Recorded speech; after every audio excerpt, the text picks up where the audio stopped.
श्री स्वामी समर्थ. 8 जानेवारी गुरुवार. मेष, महत्वाचे काम पूर्ण होईल, आनंद येईल. वृषभ, खर्च कमी करा, बचतीवर भर द्या.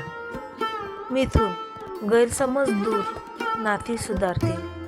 कर्क, आरोग्याकडे लक्ष द्या, विश्रांती घ्या. सिंह, मान सन्मान वाढेल, कामात गती येईल. कन्या, अपूर्ण कामे पूर्ण, धीर ठेवा. तूळ, घरातील निर्णय लाभदायक. वृश्चिक, गुपिते जपा, मतभेद टाळा. धनु, प्रवासातून लाभ संभवतो, नवे संबंध जुळतील. मकर, आर्थिक प्रगती, स्थैर्य. कुंभ, सर्जनशीलता वाढेल, नवी योजना आखाल. मीन, साधनेत मन रमेल. आजचा स्वामी संदेश: नामस्मरणातच सर्व उत्तर आहे. श्री स्वामी समर्थ.